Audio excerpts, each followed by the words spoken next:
예, 카카오 먼저 보시겠습니다. 일단 전형적으로 5일선을 넘지 못하고 장중에 5일선을 닫고 다시 밀려 내려오는 패턴이 되겠습니다. 그래서 5일선이 빨간색 선을 지금 맞고 못 넘고 있습니다. 이런 식으로 5일선을 회복하지 못해서 맞고 떨어지는 경우가 있다고 말씀드렸습니다. 계속 못 넘고 이렇게 하다가 한 번 더 쫙 떨어지는 경우가 있다는 사실을 알고는 계시고요. 그러나 그럼에도 오늘 거래량이 좀 줄었죠. 그죠?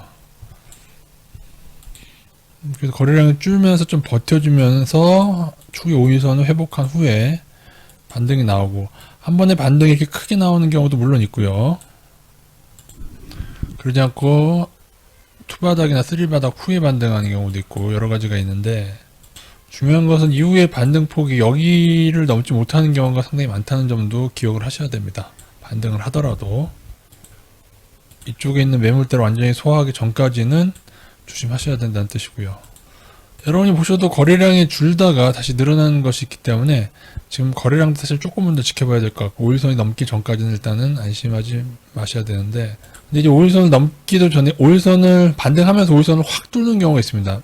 가다가 이렇게 하다 확 뚫는 경우도 있긴 한데, 그래도 정석적으로는 그 후에 5일선 후에 접근하는 게 사실은 정석입니다. 왜냐하면 상당수의 경우에서 5일선 넘지 못하고 한 번 더 추가 하락하는 경우가 있기 때문에 그렇습니다.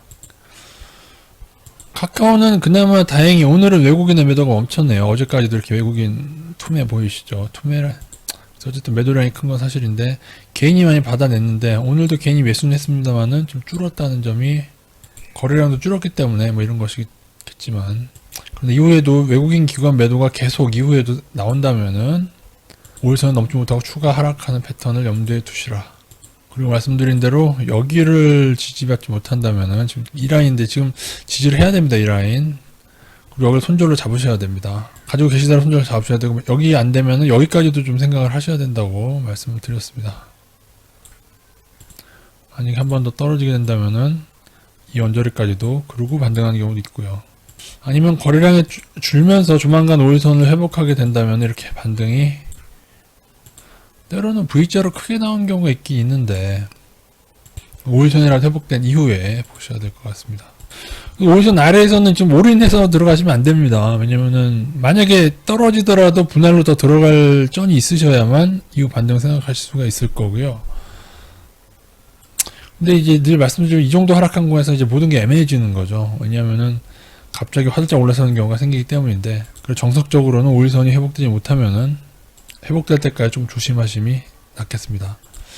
하이닉스는 기세 좋게 21선을 뚫었다가 재하락하고 있죠.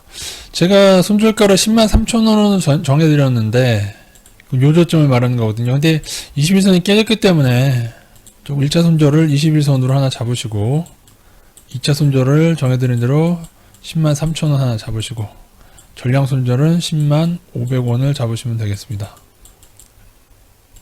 물론 다시금 시도할 수가 있는데 여기 흘러내리는 경우 있습니다. 예, 있어요.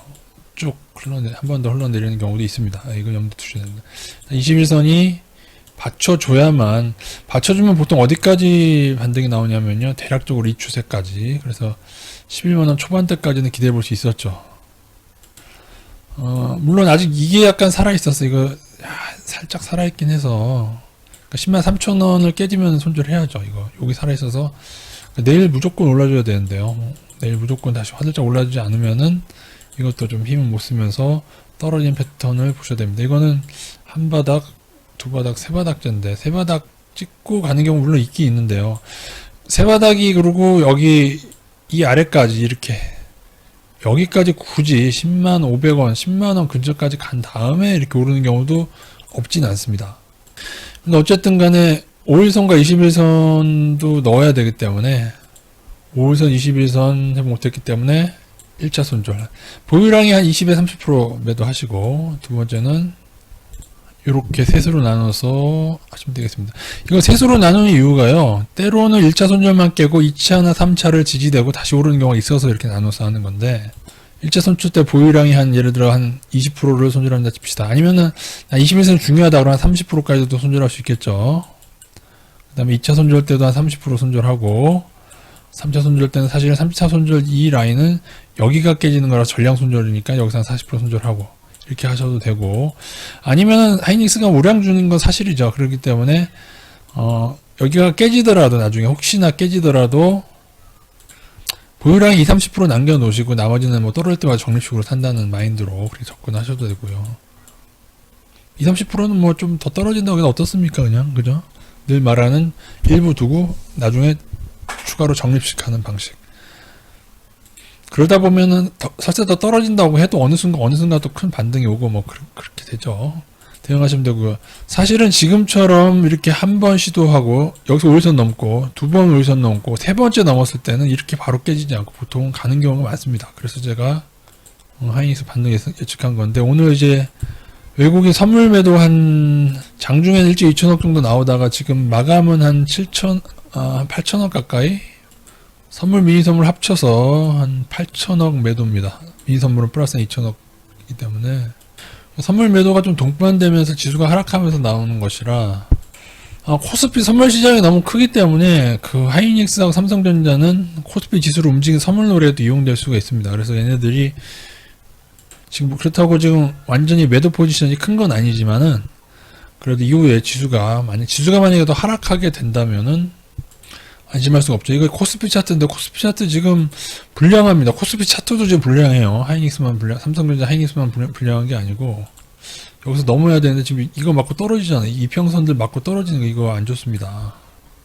물론 외국인이 대거 지금 선물 하방은 아니라서 지금 누적인데 미니 선물 합쳐서 한 6천억 대거든요. 근데 롤오버 감안하면 좀 중립이긴 할 겁니다. 그렇긴 한데 이후에 외국인 선물이 계속 크게 매도로 나오게 된다면은 삼성전자 하이닉스도 장담은 못합니다. 예. 그래서 이후에 반드시 이것도 손절 대응을 한번 하셔야 되고요. 그래서 여기를 지지대에서 한 번 더 튀어 오르는 경우도 있고, 지금 라인에서 튀어 오르는 게 사실 좋죠. 요게 유지되는 게 좋습니다. 약간이라도 대각선은 상향으로 유지되는 게 무조건 좋은데 그것을 깨게 될지도 지켜봐야 될 것 같습니다. 강의하면서 다시 봐도 이거 한 번 더 튀어 오를 타임인데 여기서 못한다고요. 그리고 하이닉스가 오늘은 외국인 기관 매도입니다. 오늘은 외국인 기관 매도라는 점, 이것도 이후에 중요하죠. 외국인 기관 매도 계속 나오면은 저점을 좀 깬다고 보셔야 될 것 같습니다. 일단은 21선 다시 깨진 게 기분이 나쁩니다. 예, 차트적으로 기분이 나빠요. 그죠? 요게 남아있긴 하지만 기분이 나쁜 관계로 내일 당장 21선 회복하지 못한다면은 일부라도 좀 줄이시는 21선 대응을 하시는 게 정석이 될 것 같습니다. 외국인이 이만큼 그죠, 들어왔죠. 외국인이 이렇게 들어오니까 반등도 이렇게 나왔어요. 오늘 매도를 했단 말이죠.